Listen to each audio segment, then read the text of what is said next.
To change is to think, act, and feel differently in the same environmental condition, and to do it enough times that that environment begins to change because you're changing. And nothing changes in your life until you change.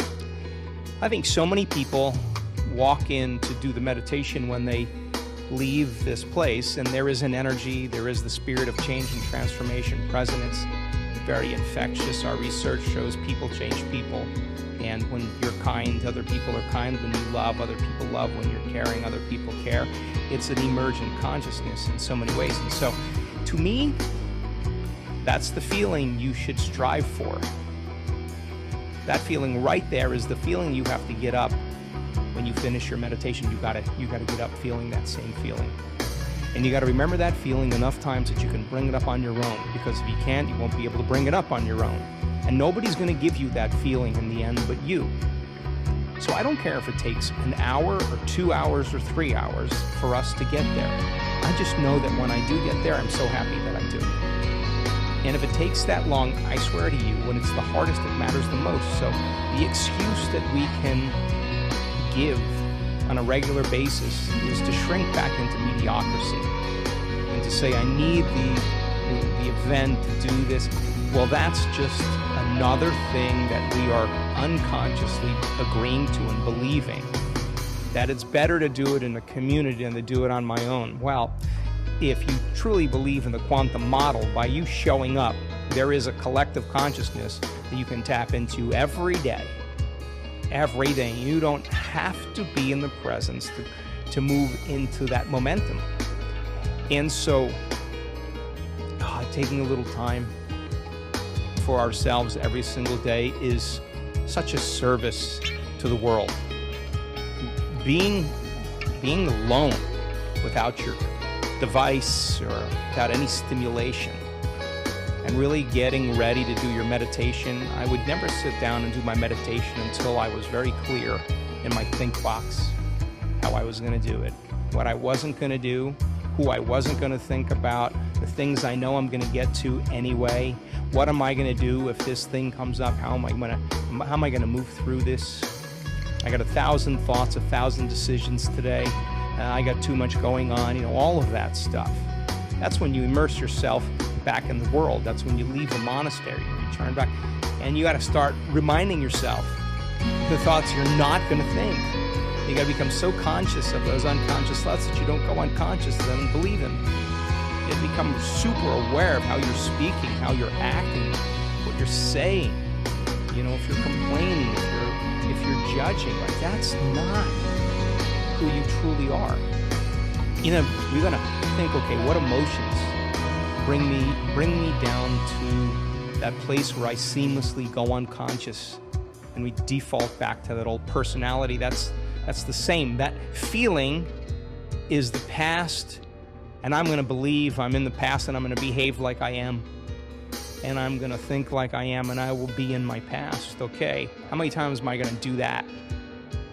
I stop doing that. This is the work. And then how do I want to think? How do I want to program my mind? How am I going to create a new belief? Let me put my intention and my attention behind it and repeat it enough times until I remember to think this way. It's not that hard. What choices am I going to make that I know that I could possibly not want to make? Let me just remind myself of the choice I'm going to make, the thing I'm going to do. Let me review it enough times so I remember to do it. Even though if I don't want to do it, I'm going to do it anyway. Let me rehearse it. Rehearsing is priming the brain for the action. It's changing the brain to look like you already did it. How am I going to feel? When I get up from this meditation, how much love for my future could I be in? And let me remember this feeling. If I have to remember it 1,000 times, I'm going to keep bringing it up, so I can bring it up on my own. That's the work.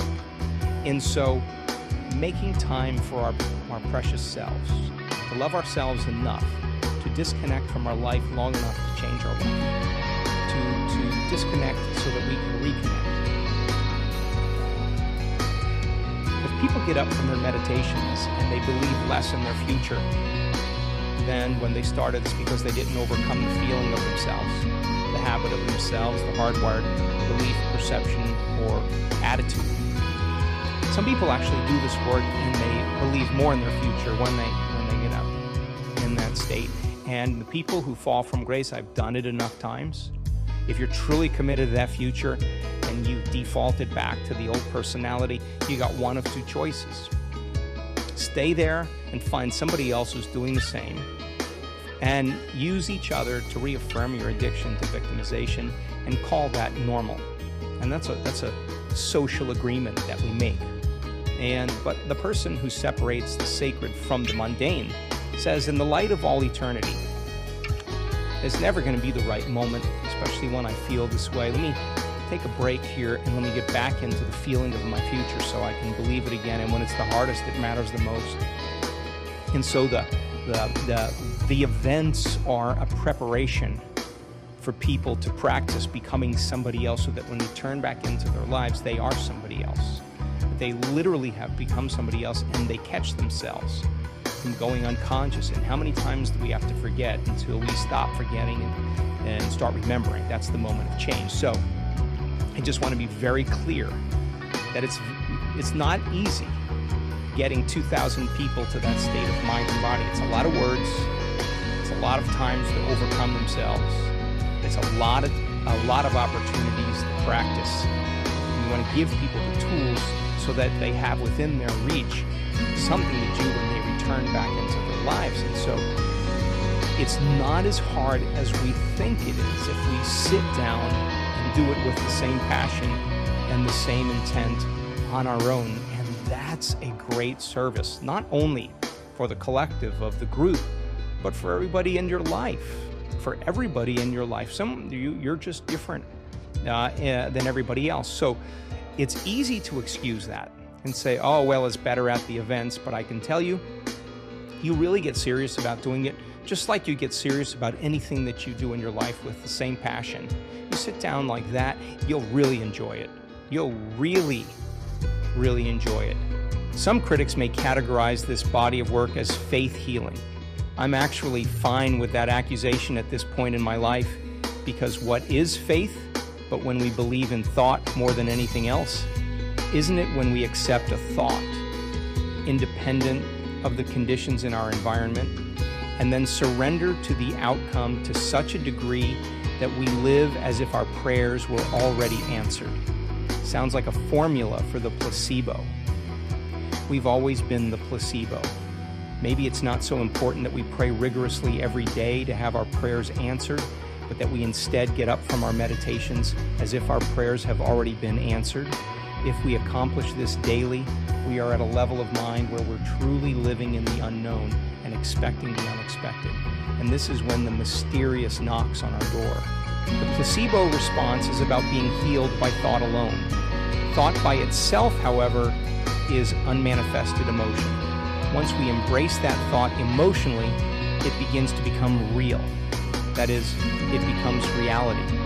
A thought without an emotional signature is void of experience, and thus it is latent, waiting to be made known from the unknown. As we initiate a thought into an experience and then into wisdom, we are evolving as human beings.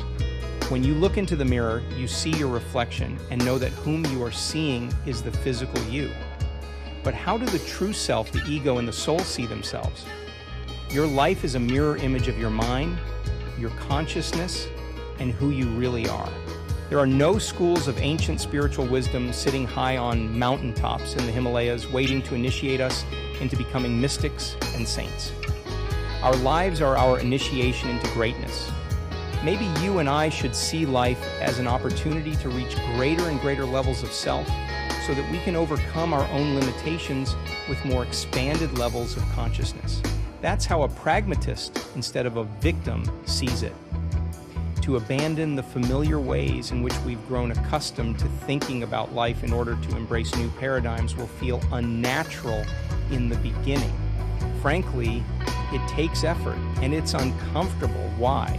Because when we change, we no longer feel like ourselves. My definition of genius then is to be uncomfortable and to be okay with being uncomfortable. How many times in history have admirable individuals who struggled against outdated beliefs, living outside of their comfort zones, been considered heretics and fools, only to later emerge as geniuses, saints, or masters? In time, they became supernatural.